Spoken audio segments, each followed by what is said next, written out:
Welcome to Cooking Common Sense. Today we're going to make macaroni and cheese because it's one of the favorite dinners of working families. It's pretty cheap and it's really quick, so I can see why it is a favorite. But most of us buy the macaroni and cheese in the box, and we usually have the ingredients on hand to make it ourselves. So I thought today I would show you how to make a really good macaroni and cheese.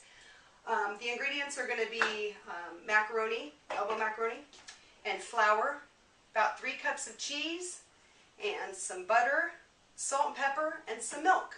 That's it. So first over here, I have boiled 4 cups of macaroni. I have 4 people in my family, and I find 1 cup per person is about perfect. 1 cup of uncooked macaroni per person is about perfect. So while that's draining, we're going to make our white sauce. A white sauce starts with a roux. That's just melted butter and flour put together. A lot of people use it in cooking because it prevents clumping, but it also helps things thicken up. So I'm going to start with a tablespoon of butter, and I'm going to put that in a warm pan. And as it melts, I'm going to add about 2 tablespoons of flour. I think it's about 2 tablespoons to 3 cups of milk.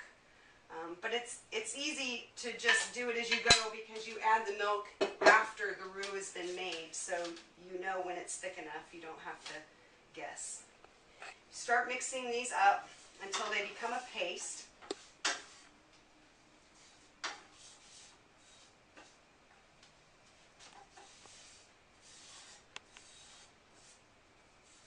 It helps if you melt the butter first.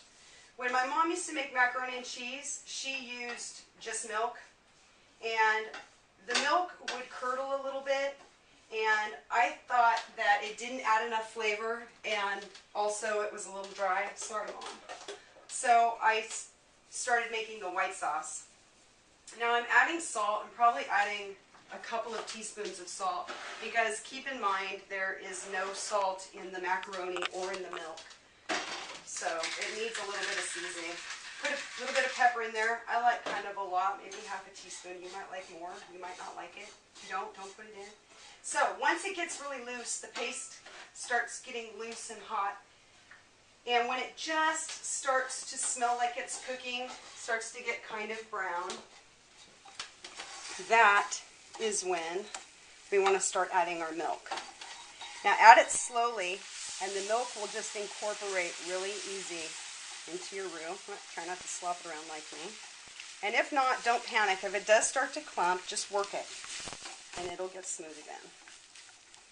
It's kind of hard at first because it's still really hot. Once it starts to get creamy again, you can add a little more milk. And like I said, each time it gets easier to blend it without clumps. And now I don't like it real thick. I like it on the thin side because the macaroni has starch, and so it's going to thicken it up a little bit for you.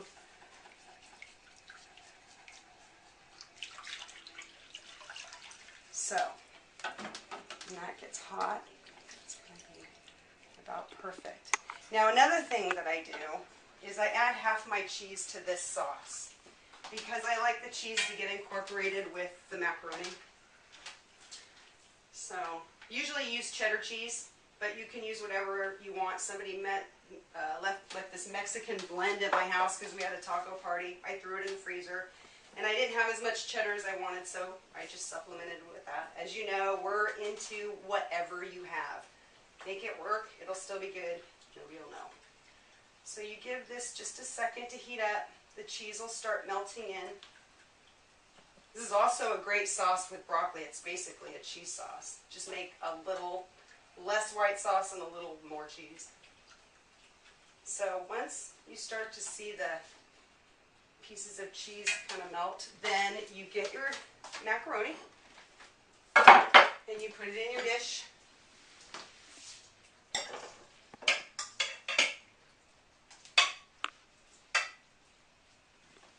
Okay.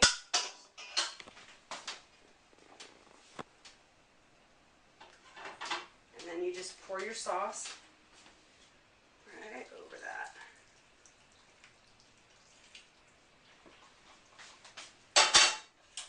to be pretty soggy. You know, you want to see liquid on the bottom of the pan or the bottom of the dish. And if you don't, just add a little bit more milk. So then you top it with the rest of your cheese.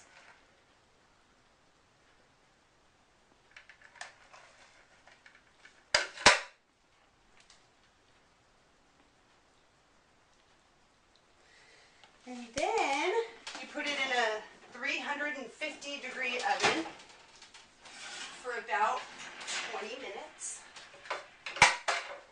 until the cheese just starts to brown around the edges. Throw this other one in here. Again, that's for about 20 minutes. And then, let's see what we have. We should have macaroni and cheese.